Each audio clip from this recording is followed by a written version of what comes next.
Gentlemen, we are all aware that the most important factors of modern times are advertising and publicity. Now, I have found a way of harnessing them by an ingenious method which will give me single-handed power over the international markets. Gentlemen, you are about to witness the birth of the brain missiles. Colonel, get the professor.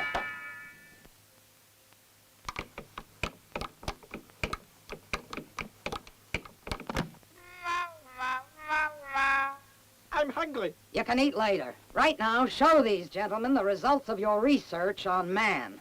Start the film. This is man.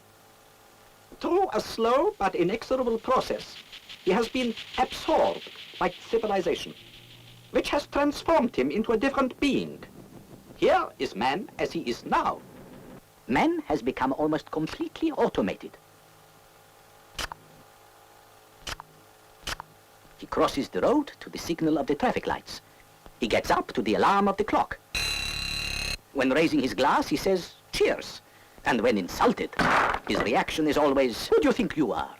This mode of life is rapidly revolutionizing the physical structure of the human body.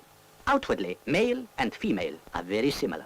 The substantive difference between the two consists in this. If, when viewed sideways, one of the two possesses curves, that one is the female. The main parts of the human body showing residual activity are four: the right hand, the right foot, the eyes, and the mouth. The right hand is to pull levers and push buttons and to carry out actions of public utility.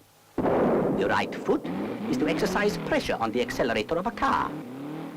The ideal man of the future will be born with two right legs.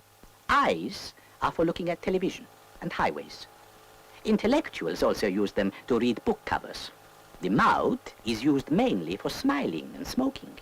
Those who use it for speaking become politicians. Those who don't use it at all become subtle humorists.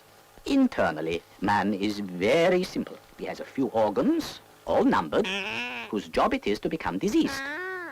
The most important organ is the heart, because without it, it would be impossible to tell whether a man is dead or alive. However, the most important result of my research is the discovery that this automated life has caused a partial atrophy of the brain.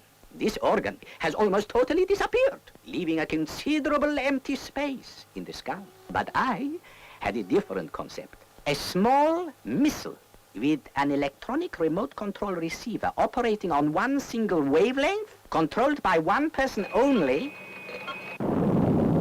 can be launched into men's heads.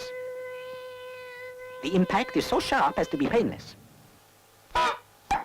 Its immediate effect is to wash what's left of the brain and eliminate any residue of hostile or wicked thoughts. After that, it enters an active phase in which orders sent out on the same wavelength will encourage man to harbor only feelings of fraternity for all living things, whether human or animal, thus giving man a new possibility for a less...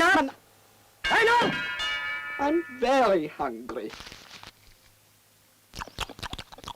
With a little encouragement, I persuaded the professor to make some slight modifications in the missiles, using the local island inhabitants for our initial experiments. My next test was a sample launching on the people of South Coniferous, where I have two markets. The impact of the missiles was timed exactly to the release of the supersonic notes of the activating theme song containing the control message. That control message, gentlemen, is "Bye from Happy Betty." In under 2 hours, those people bought both of my supermarkets completely empty for cash. Now I have a new rocket ready for my first major launching of thousands of brain missiles to the continent. And after that, others, larger and still more powerful, until saturation point has been reached and I control the advertising power. But to complete this colossal operation will be costly, and that is why you are here. For the present, I need financial support. Well, gentlemen, what do you say? All this is very interesting, madame. But how can we be certain that the missile will, in fact, be effective on every individual? Before we invest in this project, we must be sure that the brain missile can work effectively on superior individuals, not only on mediocre ones. For the average individual, television, radio, and movies works well enough. That's correct. He's right. He's here, Happy Betty. It's him. Here it is. The marvelous small steel city where the consumer destinies of future human generations are forged. Its working population is 100,000 strong. 1,600,000 fingers working incessantly at our great project. Excuse me. You mean 1 million fingers? I mean what I said. Our bioelectronic laboratory has been able to create collaborators with an 8-finger hand. Marvelous. And how do you manage to discipline such an enormous workforce? By taking advantage of the most modern methods of industrialization and safeguarding each individual's personality. For example, after deducting part of their wages, we provide meals for our collaborators. Not the usual fixed menu, but a free choice. Butter? Each guest can have his grain of rice with either butter, ketchup, or onion sauce. Ketchup? Furthermore, we see to it that our collaborators get a good, relaxing rest. After deducting part of their wages, we allow them to use an apparatus which gives immediate, deep, and healthy sleep. When, after a few minutes of such special rest, our collaborators wake up ready to go back to their work. They are conveyed by mechanical means to avoid loss of energy. The collaborators have some way of entertaining themselves? Why, yes. After deducting a small sum from their wages, we offer them the use of the pot specially created for them with a particularly gay atmosphere. And where the collaborators can instantly satisfy their various and varied, venal appetites.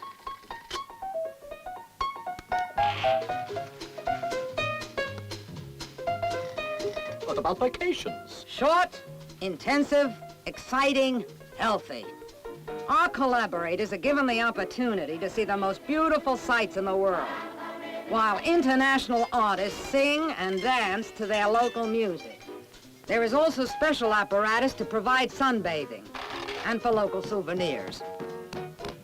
Do you provide medical attention? Of course. No bureaucratic delay or lack of interest here. Attention is immediate and categoric. Each illness is tackled decisively and rapidly carried to its solution.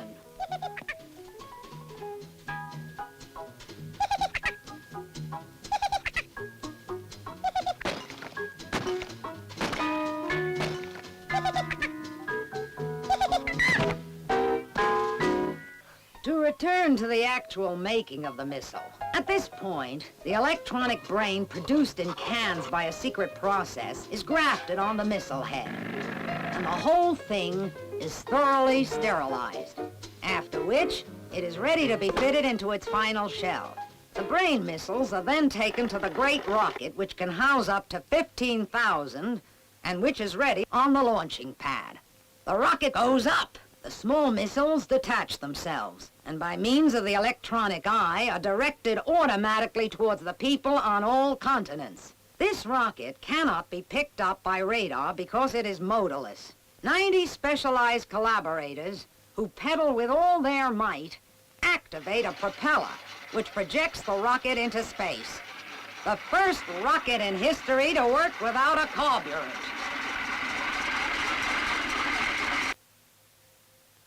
Okay, we agree. Congratulations. You made the right decision. Colleagues, slaves, worms, this is Happy Betty speaking to you to announce that the countdown will start in a few minutes. When our creation starts lifting itself into the sky, advertising will become a pure science.